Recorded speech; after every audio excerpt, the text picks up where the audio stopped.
Cette rencontre entre le ministre des Affaires sociales, Action humanitaire et solidarité nationale, Modeste Mutinga, et les ambassadeurs et chefs des missions diplomatiques accrédités en RDC, les chefs d'agence du système des Nations Unies, ainsi que les cadres du Fonds national de promotion et des services sociaux, était une occasion pour le ministre Modeste Mutinga de leur faire part de l'organisation d'une conférence internationale de haut niveau des partenaires du programme d'urgence intégré des développements communautaires pour appuyer les plans locaux de développement communautaire des entités territoriales décentralisées pour qu'à leur tour, ils puissent informer leurs gouvernements respectifs qui pourraient être intéressés par ce grand rendez-vous de haut niveau qu'organise le gouvernement congolais. Cet atelier de haut niveau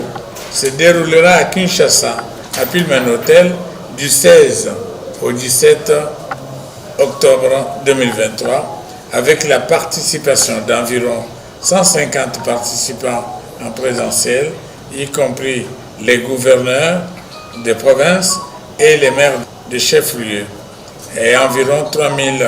personnes en virtuel. Elle portera surtout et aussi sur la mobilisation des autres participants nationaux, des partenaires et des invités internationaux, et ceux de la diaspora, du secteur public que du secteur privé de la société civile.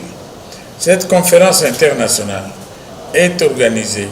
dans le cadre de la mise en œuvre du programme d'urgence intégré de développement communautaire, PUDC, initiative du chef de l'État, inscrite dans le plan national stratégique de développement, dont le processus d'élaboration a connu la participation active de tous les gouverneurs de province ainsi que de toutes les parties prenantes sur les juridictions respectives lors des consultations intervenues en 2020-2021 avec l'appui du groupe de la Banque africaine de développement. Elle se veut un rendez-vous annuel avec les différents acteurs et parties prenantes étatiques et non étatiques et des organisations internationales ainsi que des partenaires techniques et financiers tant du niveau national, local qu'international. Présente à cette rencontre le DG du FNPSS, établissement public qui apportera son appui technique dans l'organisation de ces assises, a circonscrit cette réunion. En fait, c'était une réunion de sensibilisation des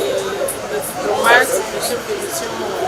diplomatiques, pour leur faire part de l'initiative du chef de l'État en faveur de 1439 ETD, les entités territoriales décentralisées, donc les communes, les villes, les chefferies, les secteurs. Parce que vous savez qu'il n'y a pas longtemps, on a parlé de PDF 145 territoires. Maintenant, le chef de l'État vient d'étendre l'action vers les ETD. En fait, c'est une nouvelle dimension d'aller vers le développement communautaire. Parce qu'avec le développement communautaire, un grand nombre de la population va se retrouver dans l'entrepreneuriat. Il y aura assez d'emplois qui seront créés. Et le secteur qui a été privilégié, choisi par le président, c'est l'agro-business. Parlant de l'agro-business, c'est-à-dire, vous-même, vous savez, le chef de l'État a lancé sa vision de la revanche du sol sur le sous-sol. Ça signifie que nous devons, à partir de ce que nous cultivons chaque jour, aller dans la dimension de l'industrialisation. Au cours de cette conférence, le programme d'urgence intégré de développement communautaire sera présenté à la population, aux partenaires techniques et financiers, aux bailleurs des fonds ainsi qu'aux organisations internationales du secteur privé et aux acteurs de la société civile pour servir de cadre d'action en faveur du développement communautaire de 1439 entités territoriales décentralisées.